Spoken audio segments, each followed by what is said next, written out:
एक जंगल में पहाड़ की चोटी पर एक किला बना था। किले के एक कोने के साथ बाहर की ओर एक ऊंचा विशाल देवदार का पेड़ था। किले में उस राज्य की सेना की एक टुकड़ी तैनात थी। देवदार के पेड़ पर एक उल्लू रहता था।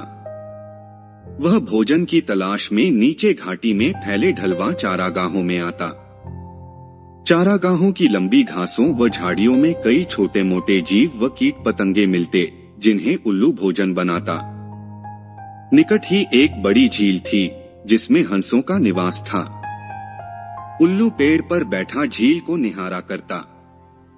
उसे हंसों का तैरना व उड़ना मंत्रमुग्ध करता। वह सोचा करता कि कितना शानदार पक्षी है हंस। एकदम दूध सा सफेद गुलगुला शरीर, सुराहीदार गर्दन, सुंदर मुख व तेजस्वी आंखें। उसकी बड़ी इच्छा होती किसी हंस से उसकी दोस्ती हो जाए। एक दिन उल्लू पानी पीने के बहाने झील के किनारे उगी एक झाड़ी पर उतरा।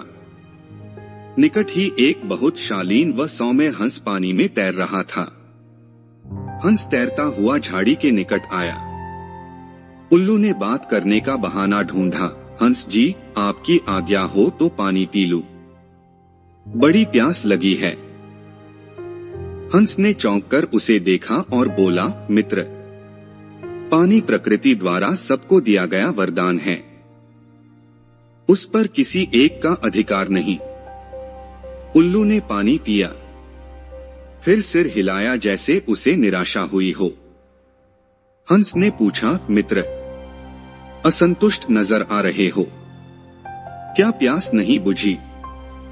उल्लू ने कहा, हे हंस, पानी की प्यास तो बुझ गई, पर आपकी बातों से मुझे ऐसा लगा कि आप नीति व ज्ञान के सागर हैं।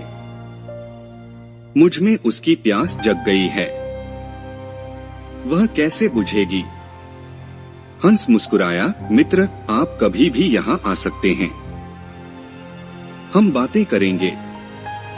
इस प्रकार मैं जो जानता हूँ वह आपका हो जाएगा और मैं भी आपसे कुछ सीखूंगा। इसके पश्चात हंस व उल्लू रोज मिलने लगे।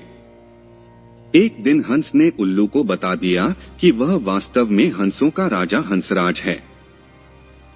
अपना असली परिचय देने के बाद हंस अपने मित्र को निमंत्रण देकर अपने घर ले गया। शाही ठाठ थे। खाने के लिए कमल व नरगिस के फूलों के व्यंजन परोसे गए और जाने क्या क्या दुर्लभ खाद्य थे, उल्लू को पता ही नहीं लगा। बाद में सौंफ इलायची की जगह मोती पेश किए गए। उल्लू दंग रह गया। अब हंसराज उल्लू को महल में ले जाकर खिलाने पिलाने लगा।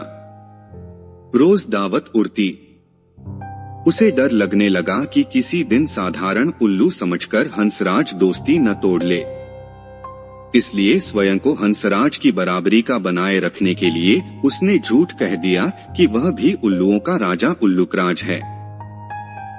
झूठ कहने के बाद उल्लू को लगा कि उसका भी फर्ज बनता है कि हंसराज को अपने घर बुलाए। एक दिन उल्लू ने दुर्ग के भीतर होने वाली गतिविधियों को गौर से देखा और उसके दिमाग में एक युक्ति आई। उसने दुर्ग की बातों को खूब ध्यान से समझा, सैनिकों के कार्यक्रम नोट किए। फिर वह चला हंस के पास। जब वह झील पर पहुंचा, तब हंसराज कुछ हंसनियों के साथ जल में तैर रहा था। उल्लू को देखते ही हंस बोला, मित्र, आप इस समय? उल्लू ने उत्तर दिया, हाँ मित्र, मैं आपको आज अपना घर दिखाने व अपना मेहमान बनाने के लिए ले जाने आया हूँ। मैं कई बार आपका मेहमान बना हूँ, मुझे भी सेवा का मौका दीजिए। हंस ने टालना चाहा, मित्र, इतनी जल्दी क्या है, फिर कभी चलेंगे। उल्लू ने कहा, आज तो आपको लिए बिना नहीं जाऊंगा। हंसराज को उल्लू के साथ जाना ही पड़ा। पहाड़ की चोटी पर बने किले की ओर इशारा कर उल्लू उड़ते उड़ते बोला, वह मेरा किला है। हंस बड़ा प्रभावित हुआ। वे दोनों जब उल्लू के आवास वाले पेड़ पर उतरे तो किले के सैनिकों की परेड शुरू होने वाली थी। दो सैनिक बुर्ज पर बिगुल बजाने लगे। उल्लू दुर्ग के सैनिकों के कार्यक्रम को याद कर चुका था, इसलिए ठीक समय पर हंसराज को ले आया था। उल्लू बोला, देखो मित्र, आपके स्वागत में मेरे सैनिक बिगुल बजा रहे हैं। उसके बाद मेरी सेना परेड और सलामी देकर आपको सम्मानित करेगी। नित्य की तरह परेड हुई और झंडे को सलामी दी गई। हंस समझा सचमुच उसी के लिए यह सब हो रहा है। आथा हंस ने गदगद होकर कहा, धन्य हो मित्र, आप तो एक शूरवीर राजा की भांति ही राज कर रहे हो। उल्लू ने हंसराज पर रौब डाला, मैंने अपने सैनिकों को आदेश दिया है कि जब तक मेरे परम मित्र राजा हंसराज मेरे अतिथि हैं, तब तक इसी प्रकार रोज बिगुल बजे व सैनिकों की परेड निकले। उल्लू को पता था कि सैनिकों का यह रोज का काम है, दैनिक नियम है।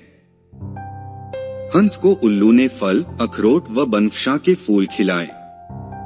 उनको वह पहले ही जमा कर चुका था। भोजन का महत्व नहीं रह गया।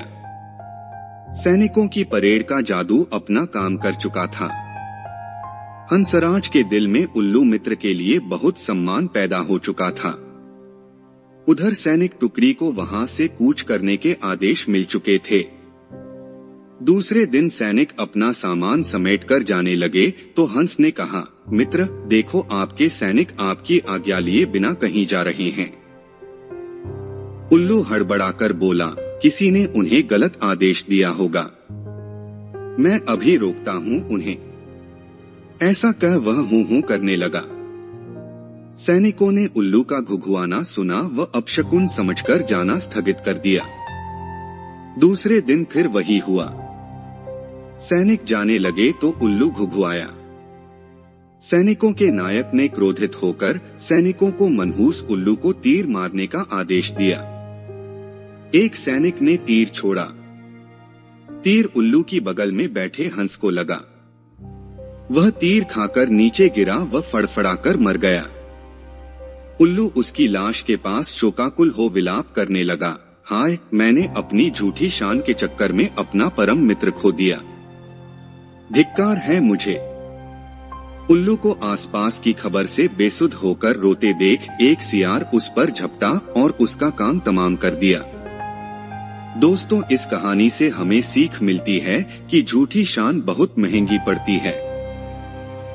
कभी भी झूठी शान के चक्कर में मत पड़ो। दोस्तों, इस तरह की और मजेदार कहानियाँ सुनने के लिए हमारे चैनल को सब्सक्राइब कर बेल आइकन को दबा दें, जिससे आने वाला वीडियो का नोटिफिकेशन आप लोगों को प्राप्त हो सके।